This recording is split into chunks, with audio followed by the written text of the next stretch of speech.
Welcome back. Let's talk to my next guest in just a moment. Just to bring you up to speed, I think by my record, if I stand to be corrected, the Senate has about maybe 4 to 6 women.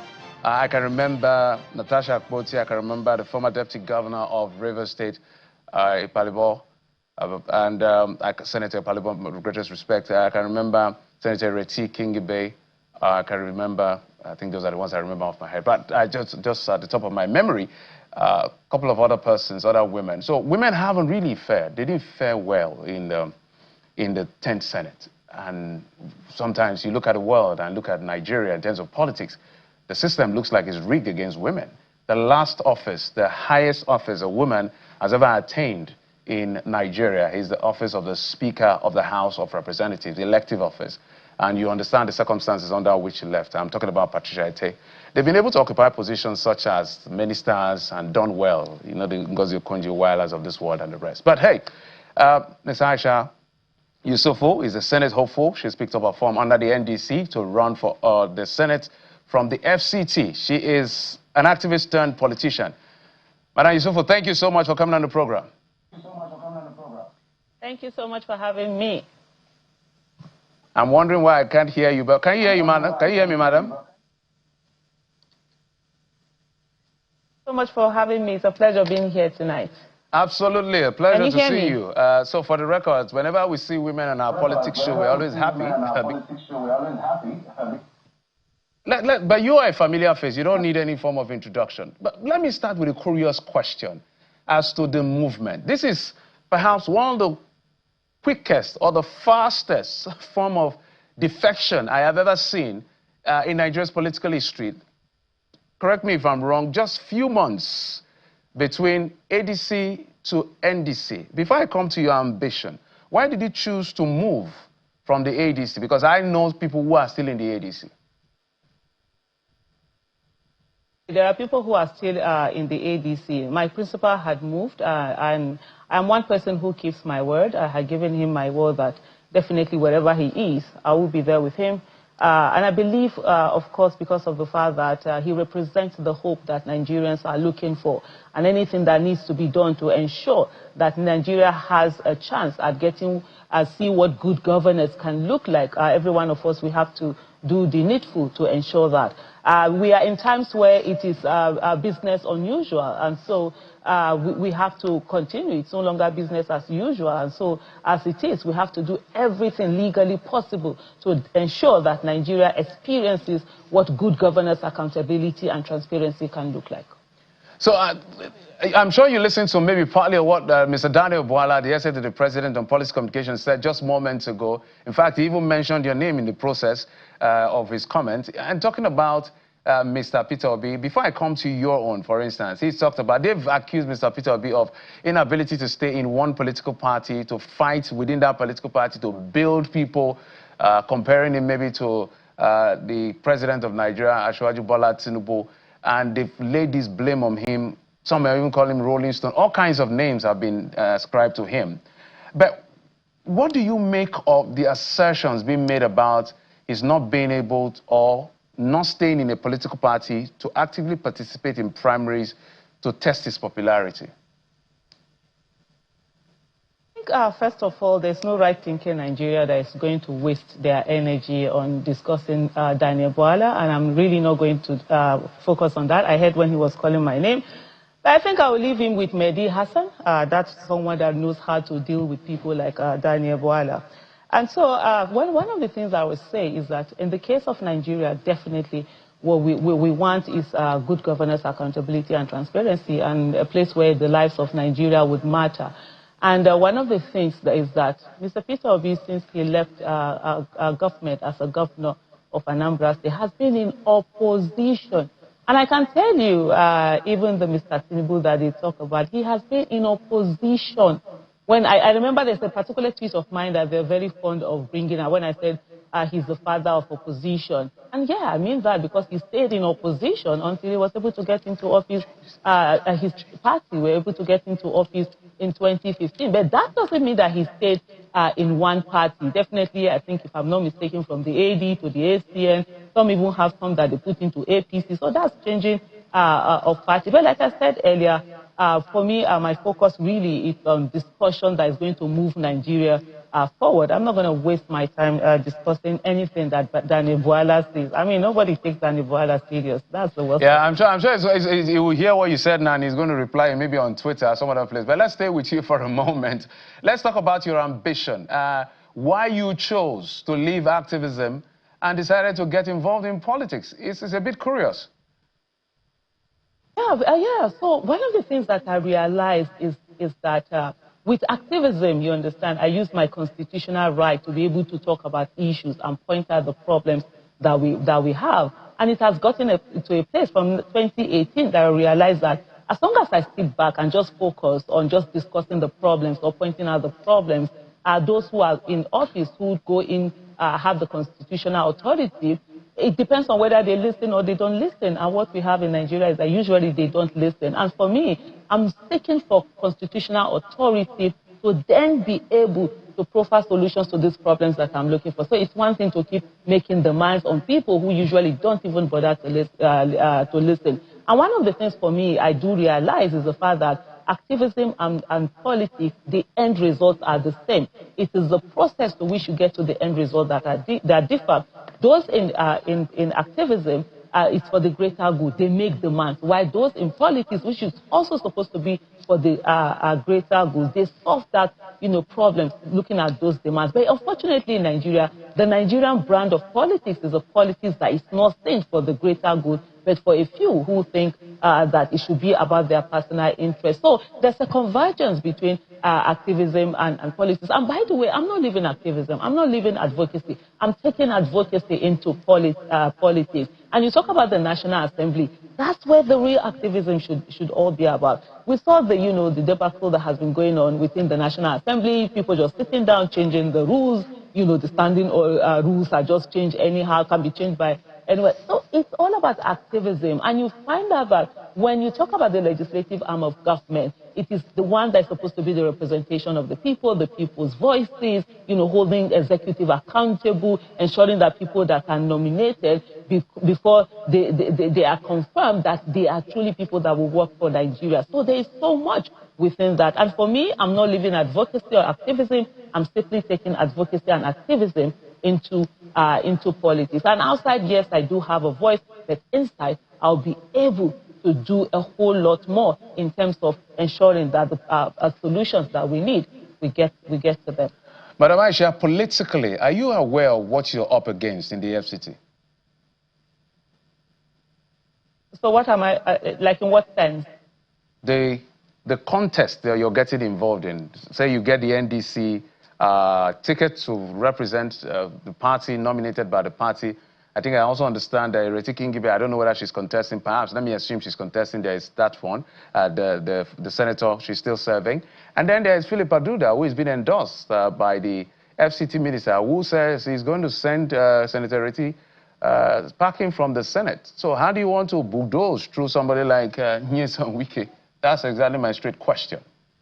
Well, this is that Nyesom Wike knows where he's from. The blood that flows through there. If he thinks he has coconut head, every one of us, we all have it. And nobody has, monopoly of any howness. I don't think I look like someone who is a walkover to anybody. And definitely. And so in terms of, one of the things I also know about the politics of Abuja is when it comes to the general election, Abuja residents are very, very firm in their decision and they choose who they want. Nobody has the right to come and impose anybody on us in Abuja. It's choices that are out there. There's no coronation in Abuja. Abuja is not the place where someone, there's a coronation and a crown is put on someone's head. It's the choices that are there, and there's the people who definitely make those choices. One thing I will tell you, for me, I will not do any illegality. I'm not going to steal anybody's vote or rig somebody's vote or carry somebody's vote. If anybody there, they give me vote. If I'm able to get, first of all, it's to even get my ticket.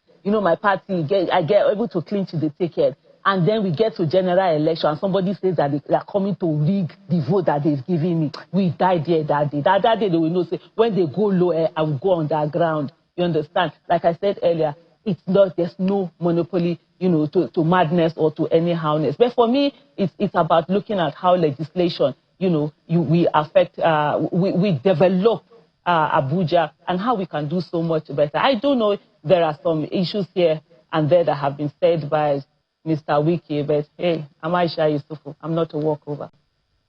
I like the confidence. But let me move away from the politics for a moment. I'll come back to it. Given the last area council elections and we saw the result that played out, let's talk about what exactly do you intend to address in the National Assembly?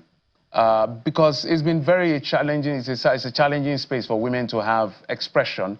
I'm not saying they are against women, but you understand what I mean. To be able to have your head above the water in this kind of political season, a patriarchal society like ours, is a tough job. So if I asked you 1, 2, 3 things that you sat down and said, I'm going to go to the Senate, and this is why I want to go to the Senate, especially for the people of Abuja. I know it's not campaign season, but just let me give you that benefit of that. What would it be? Well, so for me, I always believe in hitting the ground running, and I'm also one who I hold myself to higher standards, than I hold other people. I believe that we should have a situation where we have, Abuja bills for Abuja people. And some of the things that I've been looking at is, first of all, we're going to have something like Abuja resident security bill. We have a lot of insecurity that are here. Legislation can be used to ensure that there is development. We also have the, Abuja resident empowerment bill.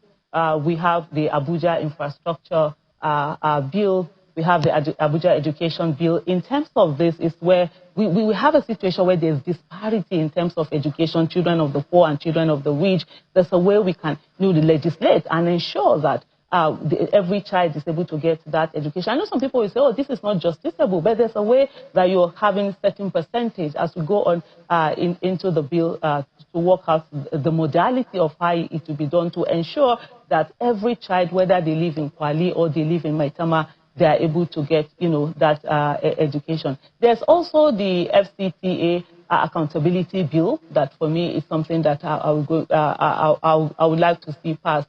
And this relates to a sense whereby we see a lot of spendings, we see contracts, we see revocation of lands, we see a lot of things being done without any accountability. And we'll mandate, if laws are there that mandate the minister before any budget is done, anything like that, you must sit down with the people. Laws are very powerful. Sometimes we don't understand how powerful they are. There's also the indigenous, bill, and indigenous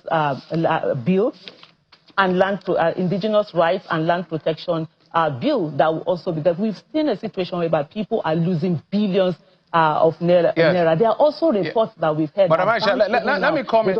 Let me comment. A lot of things you said, if I may butt in because of time. How would businesses thrive in Abuja? Can you hear me, madam? Plants are being demolished left, right, and center. Somebody just wakes up because he. Let me comment if you can hear me, madam. If you can give me a moment. And nothing, are being done about it. There are about 7 bills for me that have already lined up, and these are bills, specifically for Abuja people. All right, let me go back to the politics if you can hear me. Assembly, so sometimes we're not able to pass. There are certain bills, just to round up on this, to say that we should have Abuja bills for Abuja people. In closing, as we begin to wind down, let me, because some of these things are easier said than done. Senator Reti Kingibe, for instance, she's had a running battle with the FCT minister. I don't know whether they've resolved their issue. As we speak, I think the Senate just passed a 2.2 trillion naira budget for the FCT, if I read that correctly. So big money in the FCT for spending, and then we can look at all other things. So in building a relationship with the history you have seen with Senator Reti Kingibe, for hypothetically, if you knock her off her seat, and if you beat somebody like Senator Duda, for instance, how are you going to be, if Minister Wike is reappointed, if President Bola Tinubu wins, how do you want to deal with him? Why is the choice to bring in Senator Duda? I'm talking about Minister Wike, not Aduda. But let me tell you something. Let me say, as a representative, my business is not to go there and fight anyone, but anyone that comes at me, I'm going to sit down and protect my people. My own as a representative is to fight for my people and ensure that they have better life. For example, the Abuja security bill that I'm talking about, to address the issues that we have and mandate certain things, community policing. We have a lot of people who are afraid to go to their houses because of, Madam Aisha, if you can hear me, my apologies. I think you didn't get my question. Me, if you can hear me, what makes life can you hear me? Better for the Abuja people. I'm not interested in going to Senate to go and grandstand and be fighting with a minister. What's my business? My business, as much as possible, is to Madam, if you can hear me, I said that the honorable minister had battle with a sitting senator for a while over, community issues, accountability issues. And I heard you, part of what you read had to do with accountability for the people, in the interest of the people of the FCT.